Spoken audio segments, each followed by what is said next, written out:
Now, when it goes to politics, sinishare ko din yun. Siyempre, ano opinion ko?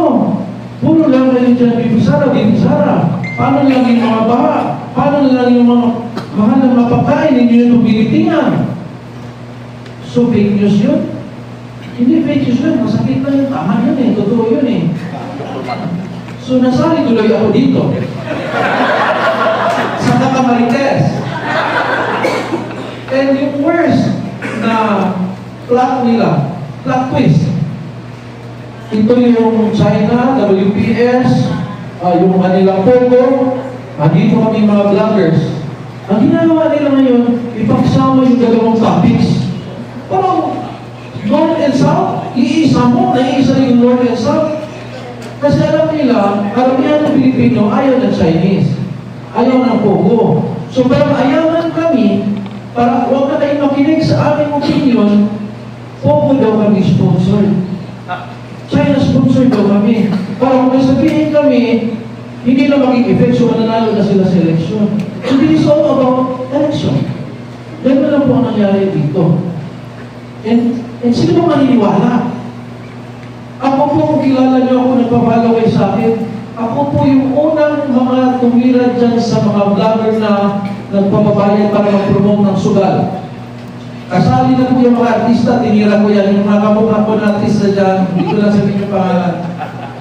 Nagpapabayad po yan para mag-promote ng sugal. Tapos ngayon, bayadan ng Pogo. Ano ba yan? Tinitira ko yung sugal, tapos ako na yung sugal ng Pogo para tirahin ng mga congressman. Yung pangalan ko, Marta Richard Tesoro. So shortcut ko, Marites. So dahil sa pangalan ko po Marites, nagmamarites nga talaga ako.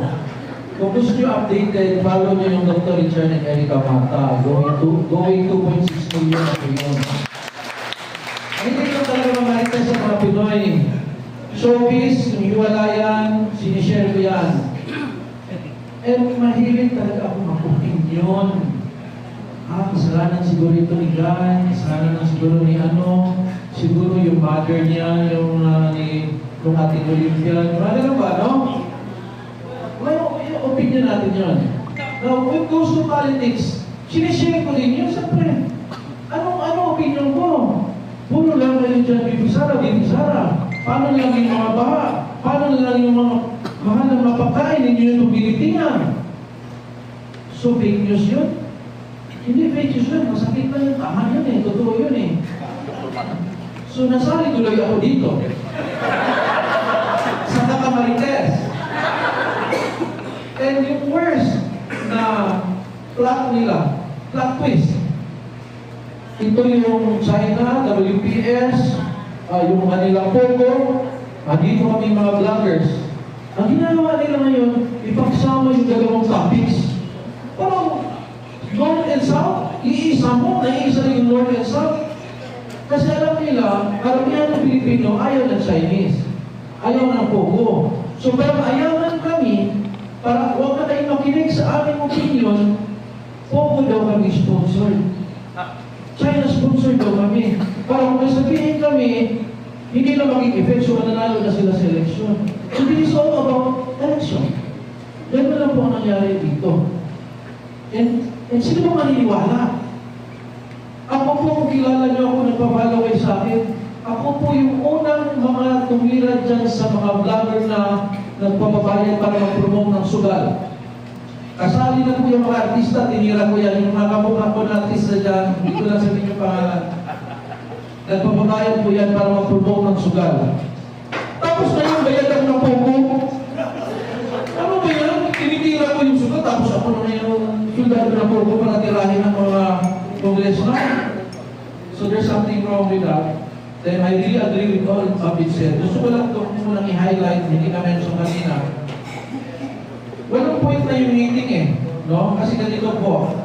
Sabi ni Meta, sa Guardian po ito, babasahin ko yung iprayan. The Guardian, January 7.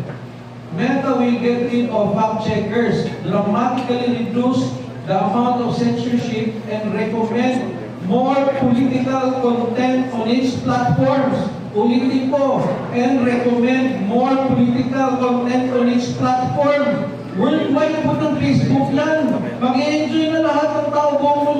Pilipinas. Dahil may mga self-centered lang na tao para lang sa kanila. Tumino sila para i-praise namin sila. At paano namin i-praise? Puro lang kayo BP Sara, tapos siyempre mapapalak pa kami. Bakit puro kayo BP Sara? Siyempre titira kami. Pero kung pinagkitingan niyo yung mga baha, yung mga mahal na pagkain, we will praise you, so there's nothing wrong with us. In addition, sabi niya, lalabas yan sa Facebook, Instagram, and Threads. Founder Mark Zuckerberg said, last paragraph before I end, in a video message, Zuckerberg vowed to prioritize free speech after the return of Donald Trump to the White House and said that the starting in the US, he found, get rid of the fact checkers and replace them with a community notes similar to X. Ano yung community notes similar to X? Ibig sabihin, sa X na app, pag ayaw mo yung sinasabi, may notes doon, pwede mong anong sa loobin mo, anong statement mo to correct that point. Ibig sabihin, na-solve na nito nila. Na kunyari, ayaw niyo yung sinasabi namin, lalagyan din ni Mark Zuckerberg yan ng community notes para doon kayo maglagay ng statement na, I'm sorry doctor, I don't agree with your point. So hindi na kailangan tayo pumunta doon sa house kasi may solusyon na po ang social media for these issues. Huwag na parang binibibi pa tayo na hindi kayo marunong yan. Gagawa kayo ng framework para hindi kayo makilos. Mas magaling pa kayo kay Mark Zuckerberg. Thank you so much.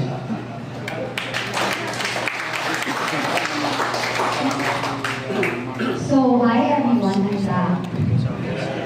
Nabusog kayo ha? Dito hindi kami nagbibigay ng open pagkain talaga. At kanin.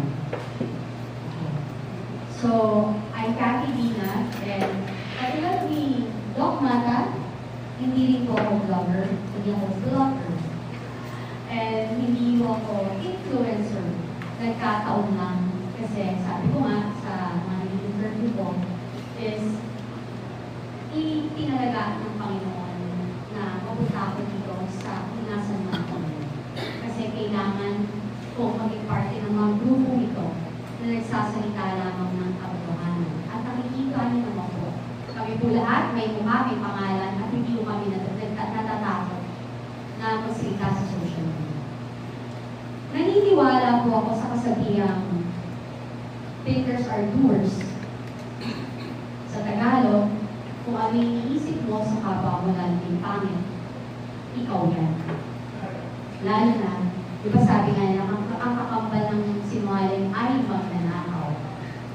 Yan yun eh, di ba magkakamulan? Kaya ganyan nila kami as fake spreader.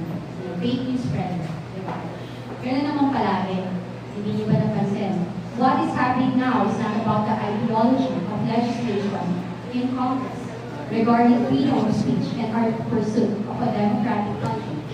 It is their personal vendetta to silence their critics and the voice of the Filipino people. If they don't like what they see and hear, they will crucify people who go against them. Sabi nga, nagbabalat sila. Kung tumakbo po kayo sa politiko, dapat po handa kayo. We will go to HOR sa napakasimple at halatang kailan. Alam naman natin na hindi sila magiging fair sa pagdinig na gaganapin dahil sa mga nakaraang pangyayari. Nakita naman po natin ang mga inabot ng mga taong nagsasabi lamang ng kanilang totoong experience at tunay na storya.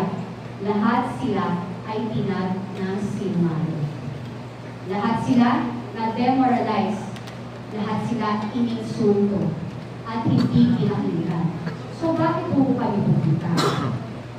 Okay lang po at na-content. Na-content po sila. Okay lang kung makontent, kung kakontent. Kaso hindi. Kaya, that is why we decided to go to court of law, not in Congress. I want all of us to stand up for what our basic rights and freedoms. The recent action of certain congressmen in the Philippines who are attempting to control freedom of speech cannot go unchallenged. We must resist any attempts to silence our voices and censor our opinions. It is concerning to see elected officials trying to limit our fundamental right to express ourselves freely. Let us remember, huwag po natin kakalimutan that a thriving democracy depends on the ability of its citizens to engage in open and uninhibited discussion. Napaka-selective po nila. Nang sila ay tumakbo sa politika as a politician at gusto ng ating boto, napaka-bully po nila. Masahol pa po sila sa mahabang lupa. Nakalimutan po nila na sa politika, na wala po sila sa kanilang posisyon, hindi po sa ating boto. Ang House of Representatives is House of the People. Hindi ko kayo nilagay dyan sa posisyon na yan para mo abusunin ninyo ang posisyong binigay sa inyo ng mamamayang Pilipino. Wala mong permanente sa politika. Lahat po ay temporary lang. Mas sana, kaya ang buba ang gusto nyo mangyari, ang mag-iwan po kayo ng legacy na dadalhin ng mga anak at apo ninyo na ang sama-sama ng record na iniiwan nyo. You are abusing the power na binigay po sa inyo ng mamamayang Pilipino. Hindi mo kayo karapat-dapat umupo sa posisyon na ibinigay sa inyo. Sa inyo, sa mga politician, sa mamamayang Pilipino, patuloy po tayong labanan ang mali na nangyayari sa ating bayan, ang pagnanakaw o pag-aabuso sa kaba ng ating bayan. Kami, karapatan po tayo lahat, mayaman, mahirap, or anumang inalalagyan natin aspeto natin sa buhay na magsalita. Dahil wala pong karapatan ng sino man na pumigil sa ating magsalita na ilabas ang katotohanan at ipaglaban natin kung ano ang nararapat at ikabubuti ng ating bayan. Maraming salamat.